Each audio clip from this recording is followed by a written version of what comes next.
X-Men. Get it!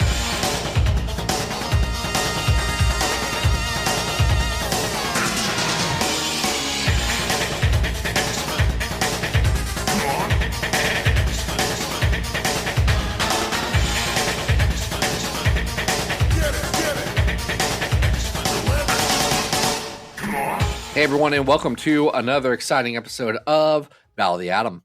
This is your weekly X-Men podcast where we rank every story from A to Z. I'm Adam. And I'm Fire and Life Incarnate, now and forever, the bad boy of X-Men podcasting, Zach Jenkins. You really are a marvel, Zach. Just a real marvel. You know, and I appreciate that about you. You're a Marvel girl too, Adam. I get psyched to hang out with you when we record this show, you know? Hey, you know, I don't think anyone has told you this, but I think gray could really be your color. I think a pair of like gray jeans would really, really make your rear end pop, Adam. Yeah. Well, you know, that is the goal is you know, those gray jeans, those jeans that are gray. We got there. We got there eventually. We got there. We're talking about Jean Grey this episode, and folks, we got a very specific request from JJ McCorvey. If you want to be like JJ, you can go over to your ATM and send me money in the mail. AKA the Patreon, the that safe too. way. I forgot what the name of the website that gives us money is. It's patreon.com/comicsxf. It supports all the great content on the website comicsxf, which isn't dead and is alive as of this recording, even if it is tied together with gum and like baling wire. I don't know. You bail with like twine, not wire. You know, just go with it. I liked your. Sometimes I just say things. Explanation. You know, people on this podcast. I don't know. I don't pay attention to our viewership at this point. This is more the fun times I have with my friend Adam. But in the past, people have taken things I say very seriously, and folks, sometimes I just say whatever comes to mind. It gets me in so much trouble. Listen, no one listening to this has ever incorrectly said an idiom out loud in public to anyone before. I'm sure everyone is perfect. So definitely not while doing a public performance, such as a podcast. But JJ had a very specific request. I assume JJ stands for Jean. Yes. Or Jean Grey, but the Grey spelled with a J, which would be an interesting choice for the letter J, but I think possible. Jean Grey? Jean J? Jean Grey? Jean G? Frankie Jean J? What's the request? It's interesting. The request was Jean Grey stories that don't involve the Phoenix. You know the most famous X-Men story is about Jean and the Phoenix, and every story about Jean after that is in some way, shape, or form a response to the Dark Phoenix Saga, which has been adapted no less than twice in movies. And I want to say, let me see, how many TV shows? Obviously, TAS. Evolution didn't get there, but was setting it up. Yep. Wolverine and the X-Men did it. And the anime. The Wolf anime. So all of the animated series wanted to get that. We're not counting Pride of the X-Men because who cares? That was one issue or one episode. It didn't get to that point. And then both iterations of the movie franchise thus far. So it's the X-Men story that people know. So it's really hard to find a Jean Grey story that doesn't involve the Fire and Life Incarnate. And yet, we did it. We have found a way to fill an episode. And we're starting with A Tale from the 90s. Yes. It's written by my personal best friend, Fabian Nicieza, with pencils by Andy Kubert. It is X-Men 28, Devil in the House. Ooh, who is this devil, Zach? Oh, it's Sabretooth. Oh, right. He's living in the danger room. Yeah, haven't you read the Victor Laval Leonard Kirk series, Sabretooth, The Adversary? I am behind in that, but I have heard it is amazing. Adam, you should read Sabretooth, The Adversary, where Sabretooth becomes the king of hell. But not in a fun way, in a scary way. Also, the book is fun. Also, there's a part where Nanny is there. Oh, yay. I did read the original Laval miniseries. That's Sabretooth the Adversary. Okay, I did read that. I did not. You have not read the Sabretooth and the Exiles yet? No, I haven't read that yet. Also Behind. a lot of fun. I think in general a bit weaker just because it has a more sprawling focus versus the first series, which was very specific. Though I think there are more enjoyable moments in Sabretooth and the Exiles than there are in Sabretooth the Adversary. I'm excited to see where it goes. And folks, if you like Victor LaValle's work, he has not sponsored this show, but could if go pick up his new book, Lone Women, about the lone women who settled in Montana without anybody with them. And also, one of them has a box with something in it. Well, it's a big box. Laval did not write this story, but our good friend Fabes did. And I like this issue quite a bit. This is from this that one's time. Good. When Professor X had decided that Sabretooth was going to be rehabilitated in the Danger Room. Against his will. Well, he shows up to kind of request help, but then is also prisoner. It's weird. And nobody else really agrees that this should be happening. Everybody is pretty much against this, especially... There's people who are defending the professor. And they're saying, well, what about Wolverine? Wolverine was just a guy with some anger issues at the time. He was a government superhero that was a bit of a loose cannon. So yeah. I think that answer was, I don't know, he just didn't jive with the rest of the team. Or Rogue, an actual terrorist. Rogue, who came very apologetically wanting help and wasn't trying to super murder everybody. Sabretooth wants to super murder everybody all the time and is more like a drug addict who needs the glow. The glow. That Birdie used to give him. By people, we're really just talking about Cyclops. So Scott seems to really be the only one defending this. He's more defending Professor X than anything else. Yes. He does not like this situation. Hey, it's weird that his wife's really upset about this. I feel like the disagreement should be a one they have down at the boathouse where they live. Yeah. But so the issue starts with a really great dream sequence with Jubilee having a nightmare about Sabretooth chasing her through the woods after he's killed all the X-Men. Wakes up and Jean is starting to realize that this really is a problem and needs to get handled. So she gets her husband, Storm, and Hank together, and they go to why is his name? Yes, Harry's Hideaway. Harry's Hideaway. Thank you. Which I think was it Jordan on Instagram recently? Jordan D. White, ex-editor, did point out that it is wild that no one in the New York area has decided to call a comic book store Harry's Hideaway. That would be a really great name for a store. Anyway, little aside there. That'd be a great name for a store. Yeah. Be a great name. But no, then X-Men fans would go there and you don't want that. But everybody agrees. This is a bad idea. We see Psylocke trying to, go in there and help Sabretooth and deliver a meal, and he beats her up. Okay, and we have to be clear. This is Psylocke. This is Ninja Betsy. But it's weird because Revanche is also there, and they call her Betsy and Revanche. And it's one, I forget. Wait, what's the issue?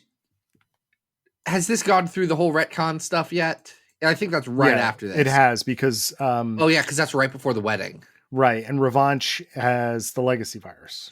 Yeah, he's like, I'm sorry, Betsy, that you have the legacy virus. And I'm like, Fabian, you just wrote that story. And I'm wrong. 30 is the wedding. Yes. It is. This is before the wedding. Yeah, 30 is the wedding. 25 is Fatal Attractions. I should have done that because Wolverine's not here anymore.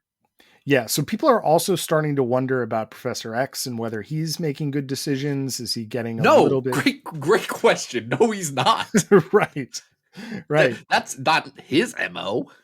No. His heart's in the right place. That's what's good about Professor X. All of his decision-making skills, Subpar. Yes, very much so. And so the real highlight of this issue is that Jean Grey decides, sick of this guy.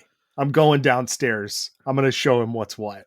She shows him what's what in what might be the best thing Jean ever did in that terrible Jim Lee costume.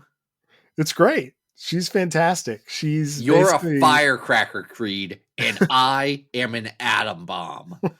Like, she's just saying, you think you're scary? Hold on. You did scare the teenage girl. I'll give you that. The 14-year-old? You're really upset, Creed. You think you scare me? I'm Jean Grey. She basically just stands there floating in the air and throws him across the entire room against a wall, which is fantastic. She's a psychic, so she talks to him about how she could give him the glow, and she could calm him down and do all the things Birdie did. And she says, I need you to know that I could do this, and I won't. Because I am in control here, Victor. Yeah. Me. I am an atom bomb. You're nothing, you weird dude. Yeah. And it's basically a come to Jesus moment where she's like, you better start working on yourself, because I'm not appreciating this bullying thing that you keep doing. And so the issue does end with Jubilee safely delivering yet another. They're saying Sabretooth is eating like 20 meals a day or something like that, which is ridiculous. He's a growing have you seen him? He is solid. Yes. You know how much protein you need to keep up that muscle mass? And so we're left with the cliffhanger of whether he will, actually follow and heed Jean's advice. Spoiler alert, he doesn't. So here's the question. Would he have actually tried to rehabilitate himself had Wolverine not shot a claw through his head and screwed up his brain again? I want to say no. I also don't think that he would redeem himself, or not redeem's the wrong word. I don't think that he would try and better himself. That's not Sabretooth. I don't think there's a thing that Sabretooth could do to want to better himself. In fact, it's why Axis Sabretooth is like, it doesn't work, because it's a completely different character and you already have Wolverine right there. Yeah. So when he's like, I'm going to give up my goodness to save my terrible son from hell, I'm like, really, Victor? Really? Adam, I'm just going to tell you, spoiler alert for Sabretooth and the Exiles. That plot point comes back. Oh, cool. All right. Victor Lavelle brings that plot point back. Nice. That's great. It made me laugh very hard when they said, go read this comic. I was like, Victor? Should they?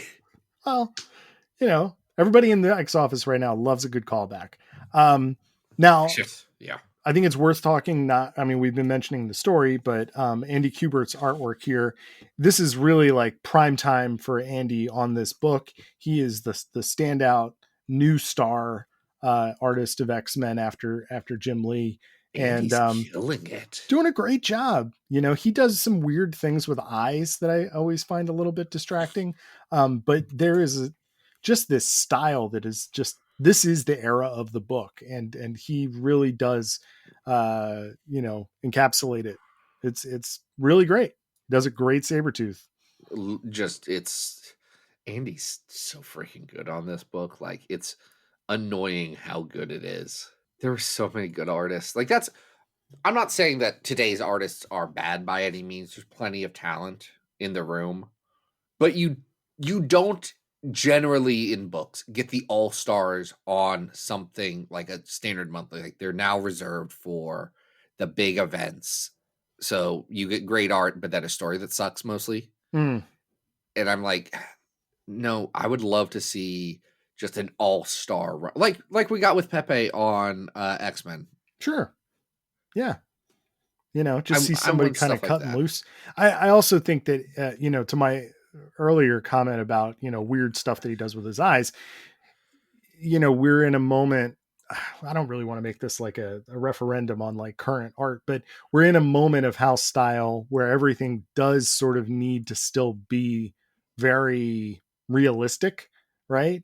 And Kubert stretches anatomy and pushes things and pulls things in weird ways. Like, just look at the way that Jean and Sabretooth are twisted up on the cover.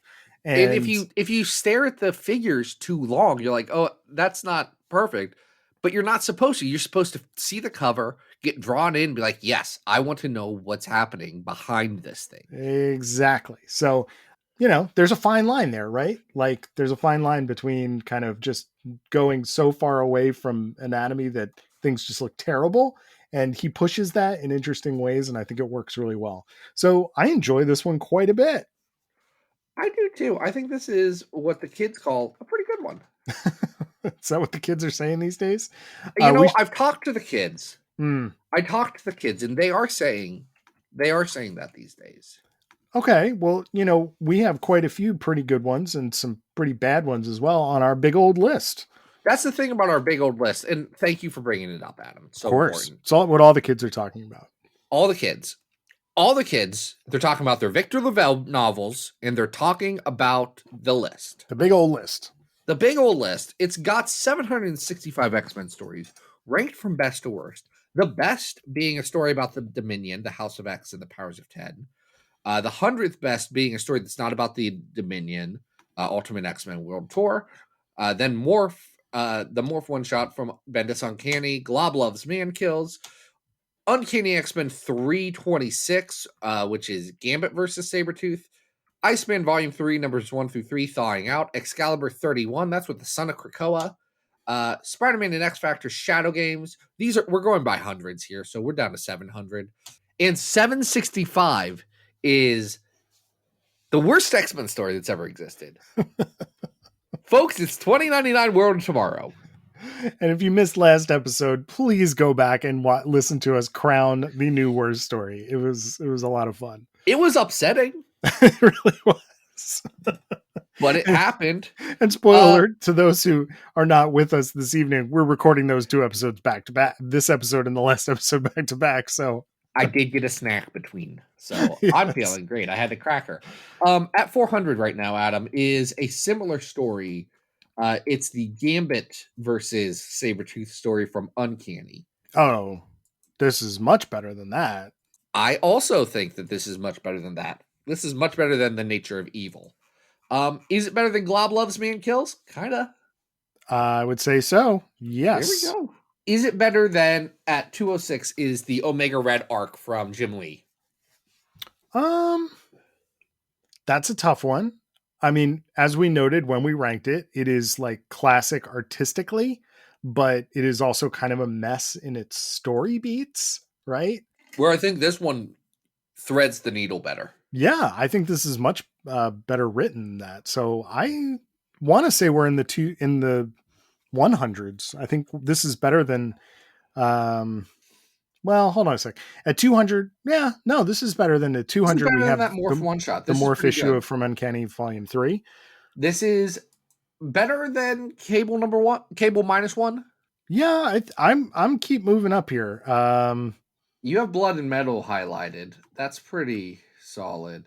This isn't as good as I don't think this is as good as Adventures of Cyclops and Phoenix at 160. It's not as good as Deadpool, The Good, the Bad, and the Ugly. Those are right next to each other, 163, 164. Yeah, but I do think it's better than at 165 Gambit and the Externals.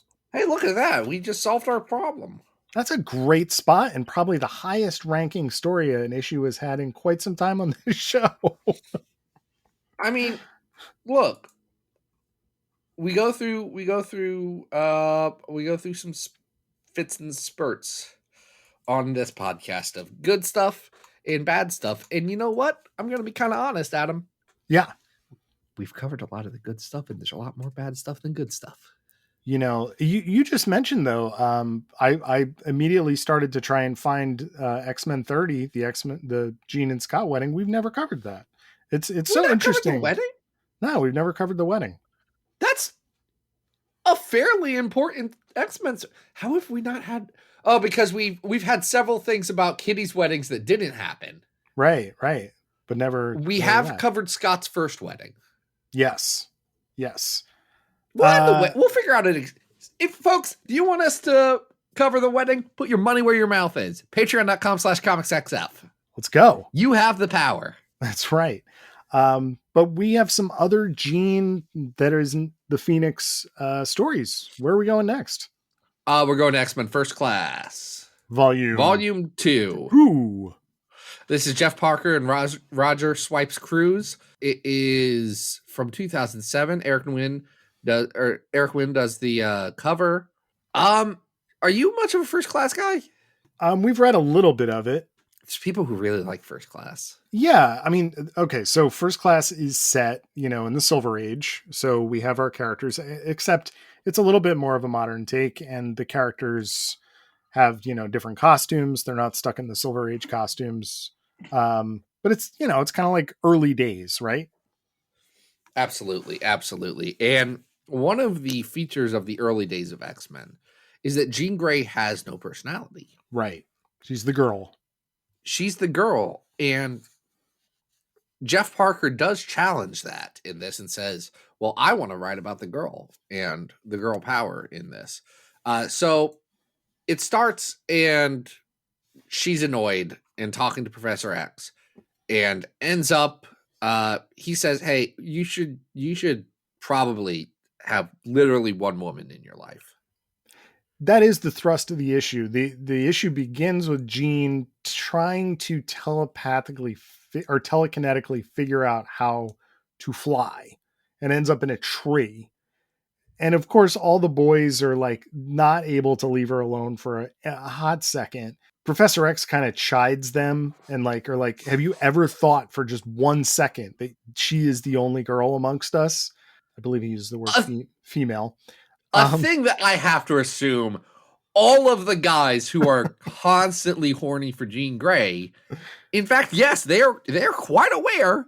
Yes. However, the way they respond to it is really just ridiculous. The funniest moment here is when Hank decides that he's going to make Jean feel better by dropping off some biographies of Amelia Earhart. And it's got real big Stan and Jack answering fan letters about Sue Storm in early Fantastic Four, and thinking about what female role models they could bring up, and coming up with the fact that Abraham Lincoln had a mom. It's wild. And it's truly man beast. Don't do that. Yeah. It's you incel. It's not great. So Professor X has a pretty great idea, and that is that Sue Storm of the Fantastic Four is going to allow Jean to job shadow her for a day, and takes her Mentorship is so important. It really is. And takes her off on a Fantastic Four adventure for the day, and it's a lot of fun. It's fun. They do a Fantastic Four adventure. She figures out that the Invisible Girl is pretty good at being a superhero, and doesn't let the fact that she's the only girl get her down. Again, not in the Silver Age, where Stan Lee, for all his things that I enjoy, I don't enjoy the fact that he cannot write a woman. No. And it's not that he focuses on the men. There's people who do that. It's that Stan Lee seems like he's never met a woman, which I know is false because he really loved his wife. It's true, but does he know how to represent them on the page and or think at all about why a reader would respond to them as a character? Absolutely not. Not even a little bit. Name the best written Stan Lee woman. I don't know. I mean, are there any? What does Jean do? She ties shoelaces with her mind.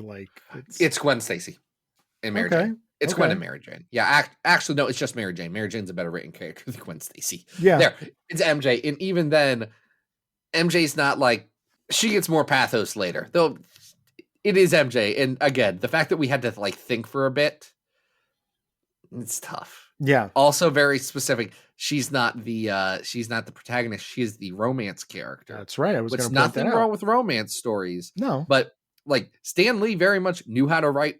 Oh, romance, I can write a romance thing. Yeah. He did that. He does not know how to put them in a superhero story, which is weird because he's Stan Lee. Yeah. Or maybe it's because he's Stan Lee. Listen, it's both, so buddy. This is a fun deconstruction, right? Because the Fantastic Four are fighting the Mad Thinker and the Awesome Android, and The awesome android is the best. and you know, really, Sue and Jean get to kind of be the stars and save the day. And you know, later on in the issue, when they're you know trying to follow up on some of these things in a different environment, the rest of the X-Men do come and help out. So there's a little bit of that you know team up kind of thing going on here. But I think most importantly, there's a great scene at the end where Sue is like, "Hey, you know, it is important for you to have your own space and your own time. And, you know, you don't always have to be beholden to this group of boys that is always following you around." And Jean like is like just smitten with Sue, you know, like just such a cool person, and gives her a hug. And it's really nice. I think it's a great story. It's fun. I like this Yeah. one. It's a little slight and a little like, oh, we got to cleanly resolve this. Yes. But it's fine. Listen, it's fine. As a one-off, you know, little story that gives Jean a little bit more depth, I think it's great. Roger Cruz does a very nice job with the artwork. I think it looks nice. It's absolutely a Roger Cruz comic. Yep. I think it looks I don't good. like Roger Cruz. I actively dislike his artwork at all times. And the fact that he is the primary artist on X-Men First Class really just diminishes my enjoyment of the book. I'm sorry to hear that. I've never liked Roger Cruz. I just don't like him. I mean, it's definitely kind of, at least this particular book, it's kind of like middle of the road, and it's got kind of a weird choice for this book, frankly.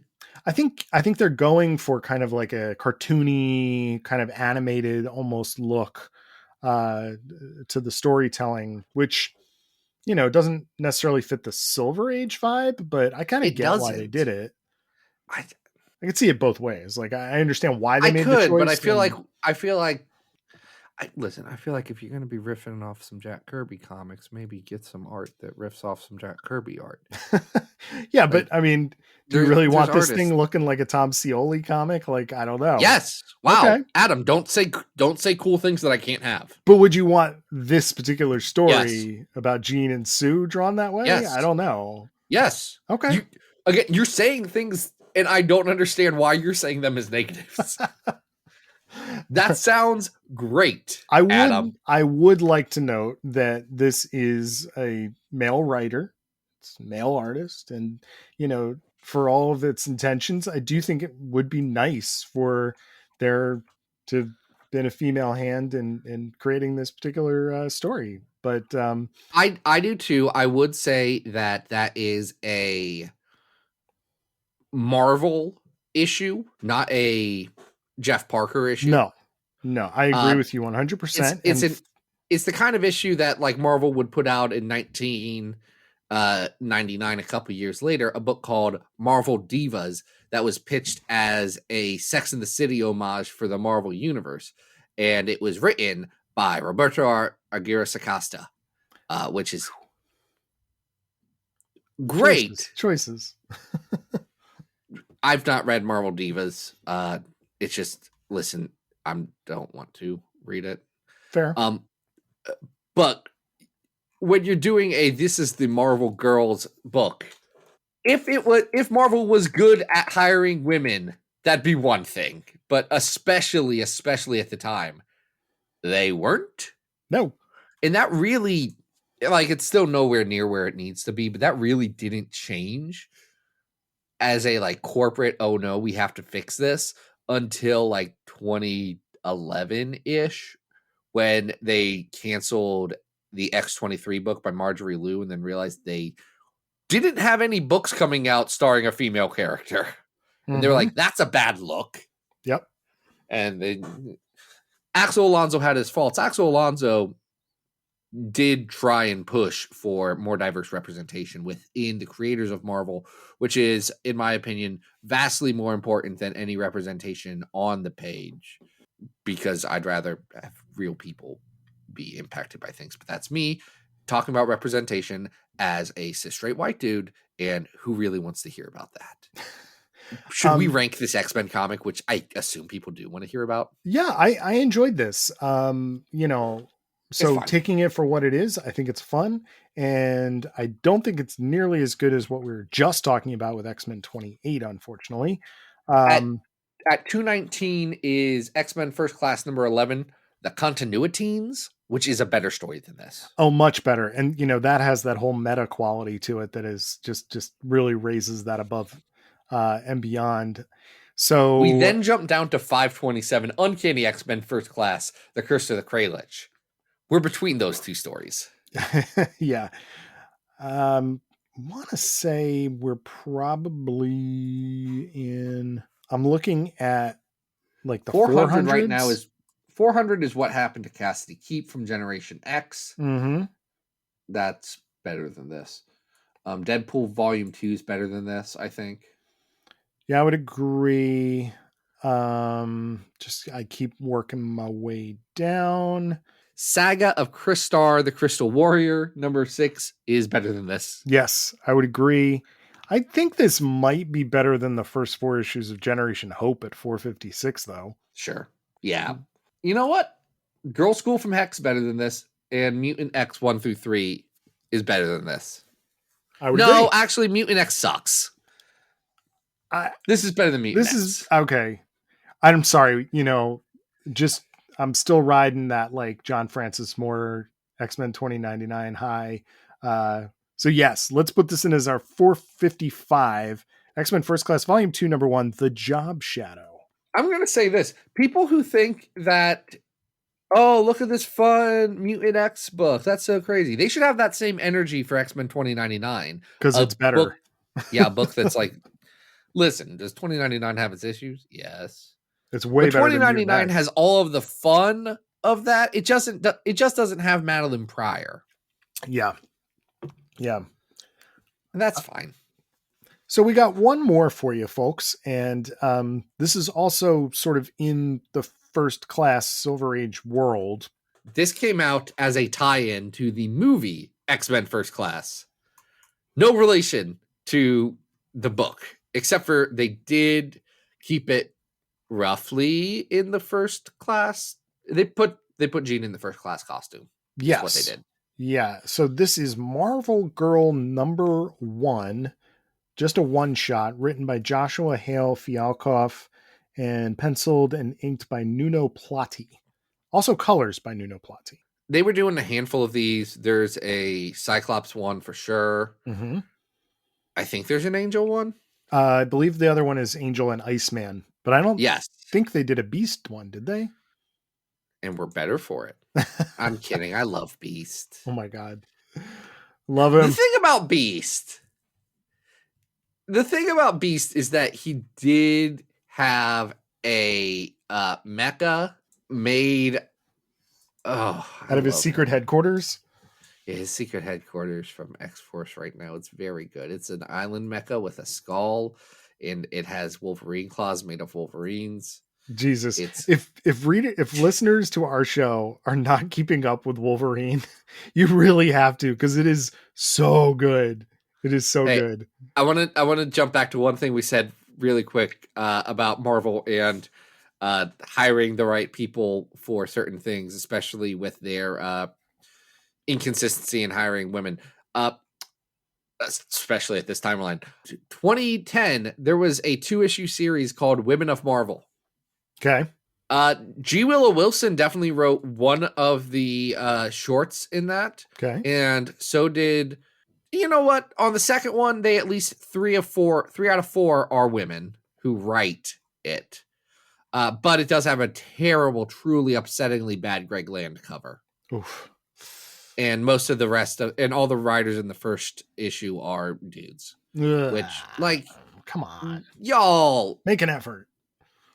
It's just, you have a book called Women of Marvel.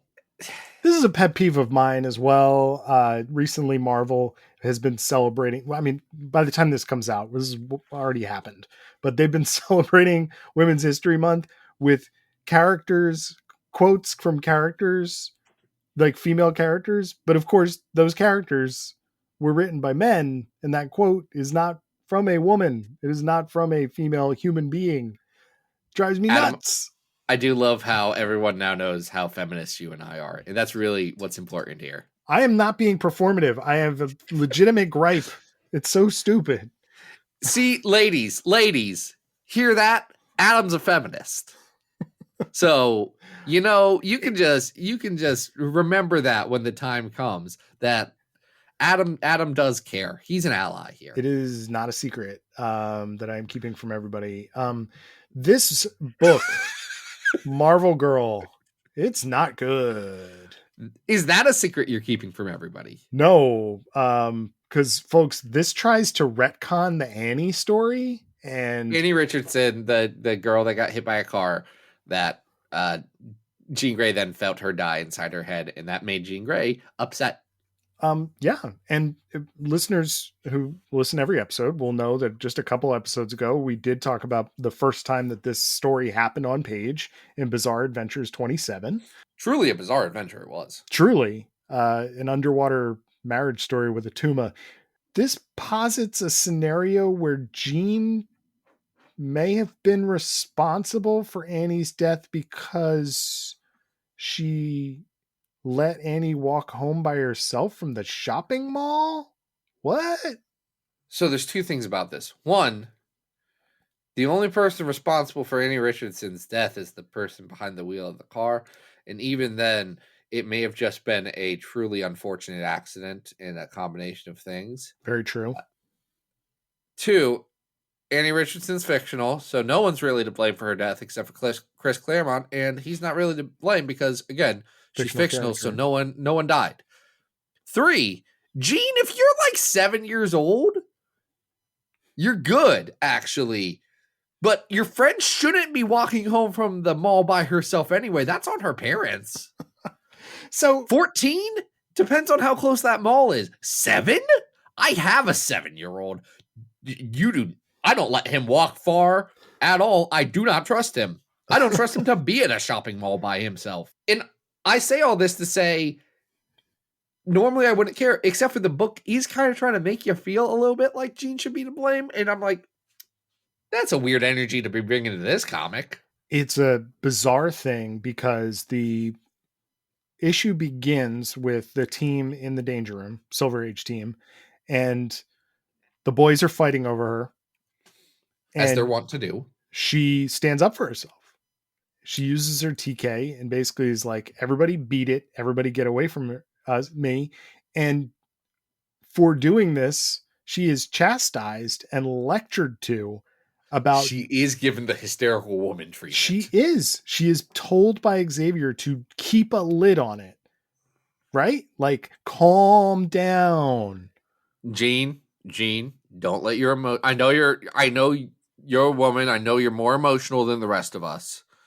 But Jean, how's the cycle? Is it coming up on that time? Jean, what's going on? It is just so not good, no, Mr. Professor X. No, it is really, really that obvious in the way that it's written. So Jean ends up at the shopping mall where it appears as if some kind of malevolent... Adult Jean. Or not Yes. adult Jean, but Teen this Jean goes back to the shopping mall after going and seeing her parents who annoy her. Yes. And she's so concerned that there is a psychic malevolent entity that is controlling the mall, and everyone there seems to be people that she knew from when she was 7, and they've all just been stuck in the shopping mall. And Adam, did you go to a shopping mall when you were 7? Probably, yeah, with my family. Sure. Do you remember a single person? I certainly don't remember walking up to boys and friends in the arcade and then remember, like, if you knew somebody when they were 7 and then you hadn't seen them again until they were like, I don't know, 19, would you remember what they looked like? Do you think a 7-year-old and a 19-year-old look remotely similar? Exactly. But she knows exactly who this kid is who's playing this arcade game and has, decided to live there for the rest of his life, I guess. It's really strange. And then she begins to get haunted by the ghost of Annie. And we get this sort of weird retconny thing that's happening. And again, like the moral of this story is that all of this was caused because Jean not only feels guilt, but is also hysterical. And that's what's causing all of the visions that's happening around her. And again, Professor X shows up at the end of the issue to chastise her one more time. It's a weird comic. Really weird. I wouldn't have written this comic this way if I was in charge of Marvel Girl Volume 1, number 1. It's bonkers. It really is bonkers. What do you think of the art? I actually like the art. Okay.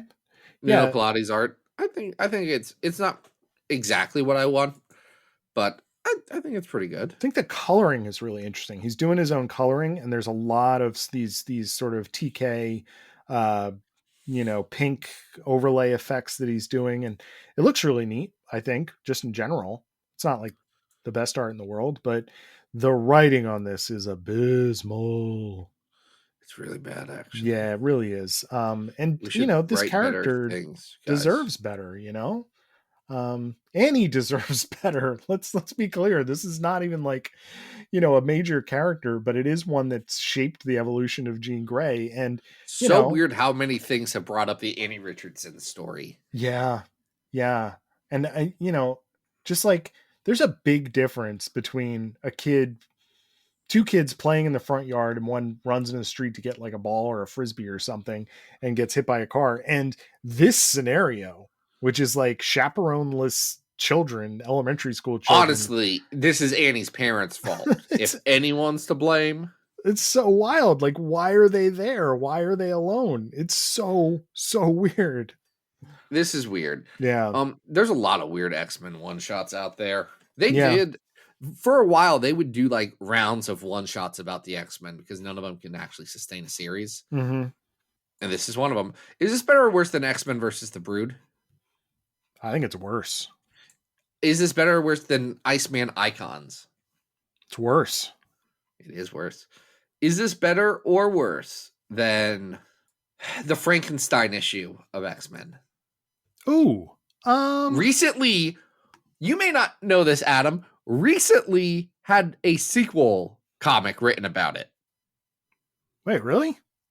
Yeah, in the X-Men Unforgiven. Oh, yes. I'm not reading that. I read about just 2 pages of that and couldn't do it. You remember the Unforgiven from that time Marvel was trying to make vampires a big deal, so they did Curse of the Mutants and all these spin-offs of it, and this is a team from that run of X-Men? It's truly a wild choice to be doing a series of one-shots. Don't want to read that again. Characters. It was bad. No. So much about different vampire clans. Guys, I don't care. Dracula, great. I'm in. Vampire clans, you've lost me again. Give me my friend Dracula, who I can discard a card to at the end of the game, and he gains that card's power.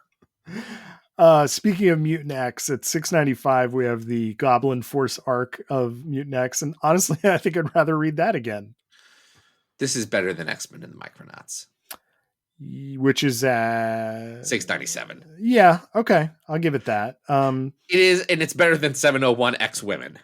Yes. And it is better than 696 What If Wolverine Enemy of the State. Don't even remember that. No, we covered it within the last year. It wasn't very good. This is going to be our new 696 Marvel Girl Volume 1. That is what it is. I'd like to thank JJ. We barely talked about the Phoenix. No, we didn't talk about the Phoenix at all. We talked about the Phoenix in the context of how hard it is to talk about the Phoenix. But how not talk about it, to avoid the Phoenix. The Phoenix does consume so much about the Jean Grey conversation in everyone's lives. And you know what? I get why. Sure. I mean, the kids are all talking about it. It's all the kids are talking about. Do the kids talk about Jean Grey? I don't know what the kids are doing these days. Anyway, Jean's great. She is great. She's great. She should. Here's the thing about all these comics that I find weird. Okay. She's not wearing a green mini dress. I don't know Never. Why. No. Why isn't she wearing the good dress? That's a very hotly debated topic, is that green dress. So we should bring back Dress Course. It's been too long. Oh boy. that was a good episode. I think we covered some ground there. That was nice. I feel like some ground has been covered. Again, thank you to JJ. Adam, what do you got going on? Oh, geez. I mean, just this show and taking classes and, nothing. Okay. Nothing. How about you? What are we doing next week? Oh, next week, Adam, we're talking about Friends. Aw. We're talking about the Friends of Sunspot and Cannibal. Ooh, bros for life. They're bros. They're bros before Cheetos, I guess. It's a true bromance. And it's excited. I'm excited about it. We're getting so close to our 300th episode. Oh my goodness. And I cannot wait to see what happens next. So until then, folks, this has been Battle of the Atom, and we hope you survived the experience. Get it!